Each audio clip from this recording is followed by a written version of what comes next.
सामी किताब जे सिफ़े नंबर 139 ते हिन सामीअ बाबति हिकिड़ो मुख़्तसर पैराग्राफ ॾिनल आहे। अचो त पाण हिन पैराग्राफ सां अॼोके सबक़ जी शुरूआत था करियूं।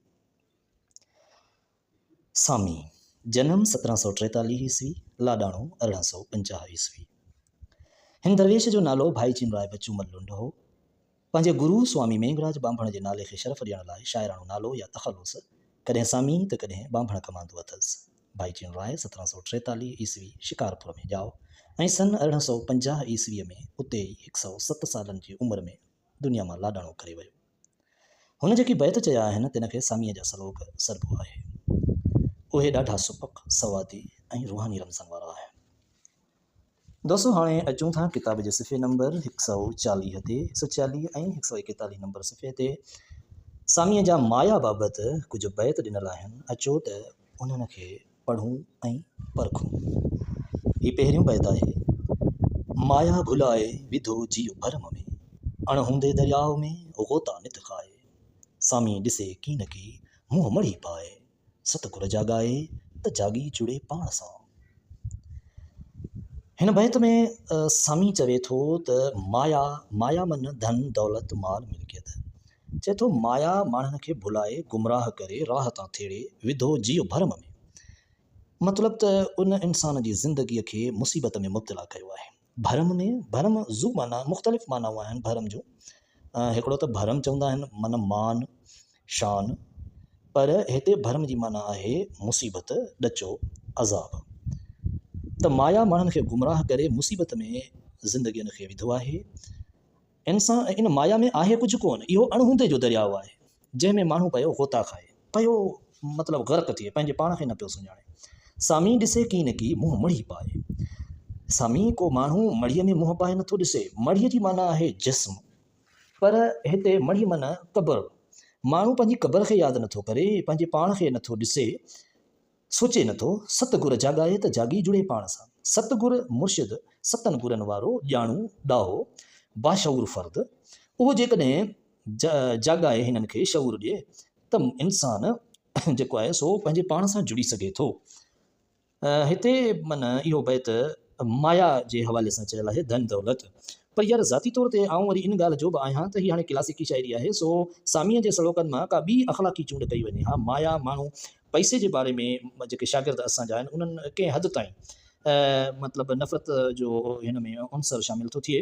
हालांकि हीअ वाज़ह थो करे त जेका ग़लति तरीक़े सां माया कमायल या माया जो जेको अजायो मोह आहे उहो मसइलो थो करे। पर आम तौर ते घणे भाङे असांजे शागिर्दनि में अहिड़े क़िस्म जी शाइरी पढ़ण सां पैसे खां नफ़रत थियो वञे। पर हक़ीक़त में पैसो तमामु अहम आहे। ॿारनि खे पैसे कमाइण ॾे ज़रूरु माइल कयो वञे। ख़ैर अचूं था ॿिए बैत ते। माया भुलाए विधो जीव भरम में, पाण पंहिंजो पाण में वेठो विञाए। सुपने में सामीअ चए कोट जनम पाए, अवध्या पटल आहे जागी ॾिसे की न की। सामी हिन बैत में चवे थो त माया माण्हुनि खे गुमराह करे अज़ाब में विधो आहे, मुब्तला कयो आहे। इंसान पंहिंजी हस्ती में गुम थी वियो आहे। हुनखे पंहिंजे पाण खां सवाइ बि दुनिया नज़र नथी अचे, दुनिया जहान खे नथो ॾिसे ऐं पंहिंजे पाण खे ठाहिण जे पुठियां वञे थो, माण्हुनि खे लताड़ींदो ऐं ख्वाबनि में पियो महल ॾे, पियो महलनि जा महल ठाहे। अवध्या पटल आहे। अवधिया, विद्या मन ॼाण इल्मु, अवधिया मन अणॼाणाई, जहालत, बेवकली, बेवकूफ़ी। चए थो इहो जहालत जो पट जेको आहे, यानी इहो जेको परदो आहे, इनखे लाहे जाॻे नथो, ध्यानु नथो करे, हक़ीक़त खां आगाह नथो थिए। अचूं था टें बैत ते। माया भुलाए विधा जीअ भरम में, सामी ॾिसे को न को मुंहुं मड़ी पाए। जंहिंखे अवध्या निंड मऊं सतगुर जाॻाए, सो वेही वॼाए नगारो निर्वाण जो। हिन बैत में सामी जेको आहे सो हिकिड़ो त माण्हूअ जे जेको माया जो मोह आहे उनजो ज़िक्र कयो आहे, उनजी ग़फ़लत जो, ऐं ॿिए पासे हिकु अहिड़े माण्हू जो बि ज़िक्र कयो अथसि जंहिंखे उनजो मुर्शिद, बाशऊर माण्हू, हक़ीक़त खां आगाह माण्हू जाॻाए थो। चवे थो माया भुलाए विधा जीअ भरम में। हिन माया जे मोह, दौलत जे नशे माण्हुनि जूं ज़िंदगियूं, माण्हुनि जूं ख़ुशियूं हराम करे छॾियूं। सामी को बि माण्हू पंहिंजे पाण ॾे नथो मोटे, पंहिंजी आख़िरत खे यादि नथो करे, पंहिंजी हक़ीक़त ॾे नथो राग़िब थिए। पर उहो माण्हू जंहिंखे अवध्या निंड मां यानी जंहिंखे जहालत जी निंड मां बेअक़ली जी ग़फ़लत जी निंड मां अणॼाण माण्हूअ खे सतगुर जाॻाए यानी जेको सचो मुर्शिद या बाशऊर माण्हू हक़ीक़त खां आगाह माण्हू हुनखे जाॻाए थो सो वेही वॼाए नगारो निर्वाण सो उहो वते थो ऐलान कंदो होका ॾींदो छुटकारे जा निर्वाण माना छुटकारो नगारे खे ई चवंदा आहिनि जेको ख़ासि तौर ते कंहिं बादशाह जे पैगाम खे माण्हुनि ताईं पहुचाइण जे लाइ या जेको आहे सो जंग जे लाइ बि वॼायो वेंदो हो हाणे त सोशल मीडिया जो दौरु आहे पर अॻे इहे शयूं न हूंदियूं हुयूं प्रिंट मीडिया बि न हो इलेक्ट्रॉनिक मीडिया बि न हो सोशल मीडिया बि न हो त पोइ बादशाही फरमान जेके आहिनि उन्हनि जे लाइ नगारा वॼाए बि माण्हुनि खे आगाह कयो वेंदो हो अचो त हिन जो चोथों बैत था पढ़ूं माया भुलाए विधा जीअ जहान जा नाना रूप रची करे वेठा ठठ ठाहे पाणू वाणू मत खे सभ को वॾाए मुंहुं मड़ी पाए सामी ॾिसे कोन दोस्तों हिन बैत में बि सामी जेको गाफ़िल इंसान आहे माया जे मोह में मुब्तला बेचैन माण्हू उनखे होश थो ॾियारे उनखे हक़ीक़त खां आगाह करण जी कोशिशि थो करे चवे थो माया भुलाए विधा जीअ जहान जा हिन जहान जा जीव यानी माण्हू उहे घणे भाङे दौलत जेके आहिनि से गुमराह करे छॾिया नाना रूप रची करे वेठा ठठ ठाहे उन्हनि जेको आहे सो पंहिंजा जेके आहिनि से वेस मटाए बादशाही करे ठठ करे उहे दबदबे सां वेठा आहिनि हथरातू ठठ ठाहे पाणो वाणो मत खे सभु को वॾाए मन पंहिंजे पाण खे मत मन होश अकुल ध्यानु चए थो पाणू वाणो मन पंहिंजो पाण वणाइणु इन सां हर को माण्हू पंहिंजे पाण खे वॾे साबित करण जे चकर में आहे मुंहुं मड़ी पाए साम्हूं ॾिसे कीन यानी माण्हू पंहिंजे पाण खे वणाइण जे लाइ ठठ ठांगर था कनि बादशाही रूप था कनि ऐं ज़र्क बर्क लिबास था पाइनि ऐं पाण वणाइण जे लाइ पंहिंजी इज़त कराइण जे लाइ दौलत खे गॾु था कनि पर क़बर खे यादि नथा कनि पंहिंजी आख़िरत खे नथा ॾिसनि पंहिंजे जिस्म पंहिंजी जेका हक़ीक़त आहे उन ॾे ध्यानु नथा कनि हाणे अचूं था हिन जे पंजे ऐं आख़िरी बैत ते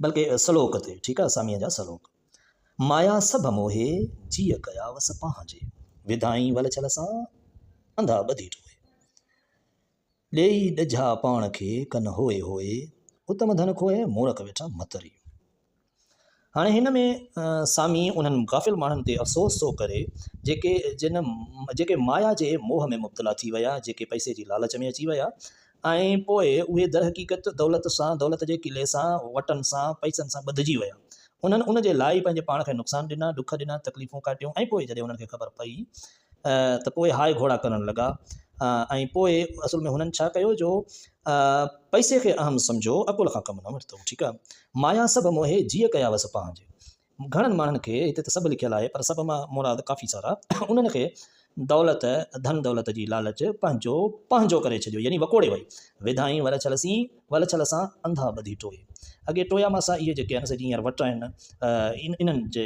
हवाले सां आहिनि ठीकु आहे वट या का शइ मापण जे लाइ थां वग़ैरह त हाणे हिते चए थो त वल छल माना वर वकड़ अंधा हिते चवे थो त उहे जेके हक़ीक़त खां आगाह कोन्हे चए थो त दौलत माण्हुनि खे मोहे पंहिंजो करे छॾियो ऐं वर वकड़ सां हुननि खे पंहिंजे तिलसम सां उहे अंधनि ते पटी ॿधे उन्हनि खे पंहिंजो पाण में क़ाबू करे छॾे हुननि खे ॿियो सोचणु न ॾिनई पोइ हुननि जेको आहे सो पंहिंजे पाण खे ॾेई ॾझा पाण खे ॾझा माना नुक़सानु ॾचा ॾुख तकलीफ़ूं पाण खे ई ॾिनऊं ऐं पोइ कनि होए पोइ वरी जेको आहे सो उहे दाहूं था कनि त अला अञा बि सुख कोन्हे हिकिड़ो महल ॿियो ठाहियोसीं अञा बि सुख कोन्हे पंहिंजे लाइ कयोसीं पुटनि जे लाइ पोटनि जे लाइ पड़पोटनि तड़पोटनि जे लाइ अञा बि सुख न आहे उत्तम धन खोए हुननि जेको आहे सो धन खे उत्तम ॼातो उत्तम माना अफ़ज़ल अहम वधीक हुनखे तरजीह ॾिनऊं मूरख वेठा मतरी मूरख माना चरिया बेवकूफ़ ॼठ वेठा मतरी मत माना अकुल होश हुननि खे अकुल न हो सो उन्हनि छा कयो जो धन दौलत खे अहम ॼातो वधीक ॼातो ऐं ॼातऊं त शायदि उन में सुकून आहे इज़त आहे सो दोस्तों हीअ ख़ूबसूरत सलोक पाण पढ़ियासीं ऐं सम्झण जी बि कोशिशि कईसीं